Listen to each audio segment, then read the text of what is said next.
ఆహ్, sanitary towels మూలంగా skin rashes చూస్తాము. కొంతమందికి ఇన్ఫెక్షన్స్ చూస్తాము. శానిటరీ ప్యాడ్ అనేది రెగ్యులర్‌లీ చేంజ్ చేసుకుంటూ ఉండాలి. కనీసం 6 అవర్స్‌కి ఒకసారన్నా చేంజ్ చేసుకోవాలి అని చాలా క్లియర్‌గా ప్రతి చోట మీరు అదే చూస్తున్నారు. కొంతమంది స్కూల్ పిల్లలకి, కాలేజ్ పిల్లలకి ఆబ్వియస్‌లీ ఆ ఫెసిలిటీ ఉండదు. మార్చుకునే ఫెసిలిటీ ఉండదు. బట్ మీరు ఎలాగోలా వీలు చేసుకొని కనీసం 6 అవర్స్‌కి ఒకసారి ఆ ప్యాడ్ తీసేయాలి. లేకపోతే ఫంగల్ ఇన్ఫెక్షన్స్ వచ్చే ఛాన్స్ ఉంది. కొంతమంది last 2 days of the period ఒక ప్యాడ్‌తో రోజంతా గడిచిపోతుంది. బికాస్ అంత ఎక్కువ బ్లీడింగ్ అవ్వదు. అలాంటప్పుడు కూడా హైజీన్ రీజన్స్‌కి మార్చుకోమంటాము. ఇది కాక ఈ మధ్యన ఒక 30, 40 ఇయర్స్ వచ్చాక స్కిన్ ర్యాషెస్ ఎక్కువ చూస్తున్నాము ప్యాడ్స్ మూలంగా. I think that is because of the bleached sanitary towels. So, చాలా శానిటరీ టవల్స్ మీరు చూస్తే కలర్ చాలా బ్రైట్ వైట్‌లో చాలా క్లీన్‌గా, చాలా నీట్‌గా ఉంటాయి.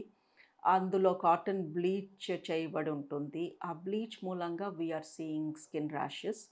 అలాంటి వాళ్ళకి ఆర్గానిక్ ప్యాడ్స్ లేదా క్లాత్ నాప్కిన్స్ వాడమని రికమెండ్ చేస్తున్నాము. క్లీన్‌గా ఉండండి, హైజీనిక్‌గా ఉండండి. ఎవ్రీ 6 అవర్స్‌కి ఒకసారి ప్యాడ్ మార్చుకోండి. This is a common advice. But ఎవరికైతే సెన్సిటివ్ స్కిన్ ఉంటుందో, స్కిన్ అలెర్జీస్ ఎక్కువ ఉంటాయో, అలాంటి వాళ్ళు ర్యాష్ వచ్చిన తర్వాత కాకుండా ముందు నుంచే organic non bleached pads or cloth napkins వాడితే better right from the beginning. But my main advice today is మీకు వీలైతే మెన్స్ట్రువల్ కప్ వాడండి. దాంతో చాలా బెనిఫిట్స్ ఉన్నాయి. అది మీకే కాదు, మన ప్లానెట్ ఎర్త్‌కి మంచిది, మన సరౌండింగ్స్‌కి మంచిది. బికాజ్ ఈ శానిటరీ టవల్స్ అనేవి మనము బిన్‌లో ఏస్తున్నాము. ఆ బిన్స్ తీసుకెళ్ళి ఇంకెక్కడో ఏస్తున్నారు. ఆ ఎక్కడో ఎళ్లి ఇంకెక్కడికో ఎళ్తుంది. అవి సంవత్సరాల తరబడి మన మట్టిలో అలా ఉండిపోతున్నాయి. అండ్ వాటిని యానిమల్స్ తింటున్నాయి. ఆ యానిమల్స్ ఇచ్చే పాలు మళ్ళీ మనం తాగుతున్నాము. అవి మట్టిలో కలిసి అలాగే చెట్లు పెరుగుతున్నాయి. ఆ చెట్లకి కాసే కా కూరగాయలు మళ్ళీ మనమే తింటున్నాము. So, we are infecting ourselves with these plastic materials. And menstrual cup వాడిన ఎవరితో అన్నా మీరు మాట్లాడి చూడండి. They have only good things to say.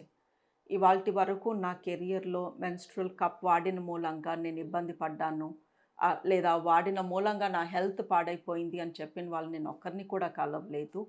Maybe menstrual cup వాడేవాళ్ళు ఆల్రెడీ దాని గురించి చదివి, దాని గురించి అవగాహన పెంచుకొని, ఒక పాజిటివ్ మైండ్ సెట్‌తో వాడుతున్నారు కాబట్టి వాళ్ళు హ్యాపీగా ఉన్నారా? లేకపోతే నిజంగానే మెన్స్ట్రువల్ కప్ అంత బెటరా అనేది నాకు తెలీదు. బట్ మీ అందరినీ కూడా పెళ్లి కాని పిల్లల్ని వాడమని నేను రికమెండ్ చెయ్యను. బికాజ్ హైమన్ ఇంటాక్ట్ ఉంటే వర్జిన్స్‌లో మెన్స్ట్రువల్ కప్ పెట్టుకోవడం కొంచెం కష్టం. బట్ పెళ్ళైన లేడీస్ అందరూ కూడా మెన్స్ట్రువల్ కప్ అనేది మీరు అలవాటు చేసుకుంటే అది మీకు మంచిది, మనందరికీ మంచిది.